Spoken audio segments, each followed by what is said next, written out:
Hello, my name is Ashu. Astronauts यानी अंतरिक्ष यात्री जो बनने का सपना हर एक एस्ट्रोनॉमी लवर देखता है और उसका बचपन से यही सपना होता है कि उसे भी अंतरिक्ष की सैर करने का मौका मिले। लेकिन ये सपना सोचने में जितना खूबसूरत है, असल में इसको असलियत बनाना उतना ही मुश्किल है, क्योंकि एस्ट्रोनॉट बनने के लिए आपको बहुत से कठिन टेस्ट देने पड़ते हैं और बहुत पढ़ाई भी करनी पड़ती है और फिजिकली और मेंटली फिट भी रहना पड़ता है, जो हर किसी के लिए आसान नहीं है। और कई सालों की मेहनत के बाद आप बन पाते हैं एक एस्ट्रोनॉट और आपको मौका मिलता है स्पेस में जाने का। लेकिन क्या हो कि अगर आपका ये सुनहरा सपना एक खौफनाक सच्चाई में बदल जाए। एक्चुअली एस्ट्रोनॉट्स को स्पेस में जाते हुए स्पेस की हार्श कंडीशंस का सामना करना पड़ता है, जैसे कि सोलर रेडिएशन और कॉस्मिक रेज, जिससे बचने के लिए काम आता है एस्ट्रोनॉट्स का स्पेस सूट। एक्चुअली 90s के समय में इंसानों का स्पेस में जाना बिल्कुल नया था और ये अंतरिक्ष में सफर करने की हमारी एक शुरुआत थी। और 90s के टाइम बहुत से एस्ट्रोनॉट्स स्पेस ट्रेवल करते हुए अपनी जान भी गंवा चुके थे, जिसके बहुत से कारण होते थे,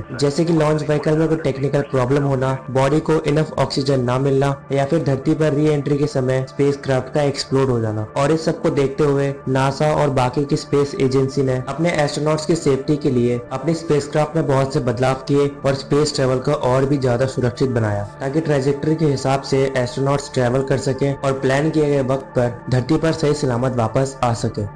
लेकिन 5 जून 2024 cap Canaveral space force station से बोइंग स्टारलाइनर स्पेसक्राफ्ट लॉन्च हुआ, जिसमें मौजूद थे एस्ट्रोनॉट सुनीता विलियम और बज विलमोर। और ये फ्लाइट एक टेस्ट फ्लाइट थी, जिसकी मदद से स्पेस ट्रेवल को और भी ज्यादा बेहतर बनाने के उपाय ढूंढे जाने थे। और इस मिशन से एस्ट्रोनॉट्स ISS में बहुत से एक्सपेरिमेंट करने वाले थे। सुनीता विलियम्स और बज विलमोर 6 जून को इंटरनेशनल स्पेस स्टेशन में पहुंच गए और नासा का प्लान था कि इस मिशन में एस्ट्रोनॉट्स 8 दिनों तक ISS में रहेंगे और बहुत सी स्टडीज करेंगे और 14 जून को धरती पर सही सलामत वापस आ जाएंगे। लेकिन यहाँ जैसा सोचा था वैसा कुछ भी नहीं हुआ। एक्चुअली ISS में डॉकिंग करते समय एस्ट्रोनॉट्स ने कंप्यूटर पर कुछ गड़बड़ी देखी और इस एरर को ठीक करने का काम नासा ने एस्ट्रोनॉट्स सुनीता विलियम और बज विलमोर को दे दिया और सभी को लगा कि ये कोई मामूली सी प्रॉब्लम है जो ठीक हो जाएगी। और इन एस्ट्रोनॉट्स की धरती पर वापस आने की डेट अब 26 जुलाई कर दी गई। लेकिन कुछ चेंजेस करने के बाद भी ये एरर ठीक नहीं हुआ और नासा समझ गया कि ये कोई छोटी मोटी नहीं बल्कि एक बड़ी प्रॉब्लम है। और इस प्रॉब्लम की वजह से स्टारलाइनर के कुछ जरूरी पार्ट्स में गड़बड़ी आ चुकी है, जैसे कि इसके थ्रस्टर्स, जो धरती पर वापस आने के लिए बहुत ही ज्यादा जरूरी है। और इतनी गड़बड़ियों के साथ अगर इस स्पेसक्राफ्ट ने धरती के वातावरण में एंटर किया तो इस स्पेसक्राफ्ट पूरी तरह से तबाह हो सकता है और एस्ट्रोनॉट्स की जान भी जा सकती है। और अब तक 1 महीने से ऊपर हो चुका है, लेकिन इन एस्ट्रोनॉट्स की धरती पर वापस आने की कोई भी खबर नहीं है। स्पेस से सुनीता विलियम्स और बज विलमोर ने एक लाइव भी किया और मिशन के करंट स्टेटस के बारे में बताया, जिसे आप अभी देख सकते हैं।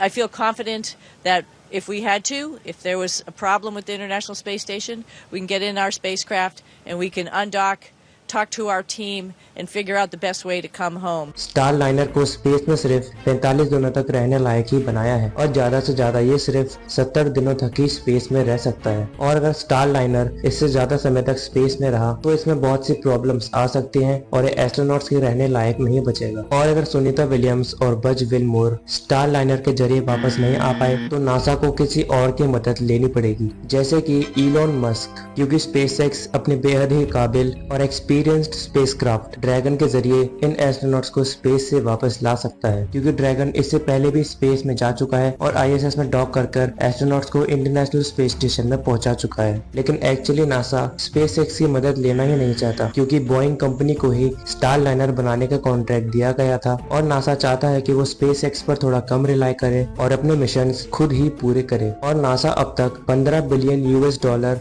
स्टारलाइनर पर खर्च कर चुका है। इसलिए बोइंग और नासा अपनी पूरी कोशिश कर रहे हैं कि वो इस मिशन को अपने बलबूते पर ही पूरा करें और दोनों एस्ट्रोनॉट्स को धरती पर सही सलामत वापस ला सकें। लेकिन फिलहाल तो सुनीता विलियम्स और बज विलमोर की धरती पर वापस आने की कोई भी ऑफिशियल डेट फिक्स नहीं हुई है। लेकिन अच्छी बात यह है कि ये दोनों एस्ट्रोनॉट्स स्पेस में बिल्कुल सही सलामत हैं और हम भी यही उम्मीद करेंगे कि यहाँ कल्पना चावला या व्लादिमीर कुमारकोव जैसा कोई भी हादसा ना हो। तो इस वीडियो के लिए बस इतना ही। अगर आपने वीडियो यहाँ तक देखा तो लाइक जरूर करें। ऐसे इंटरेस्टिंग साइंस के वीडियोस देखने के लिए सब्सक्राइब जरूर करें। मैं मिलता हूँ आपसे अगली वीडियो में। B scientific, be curious and thanks for watching.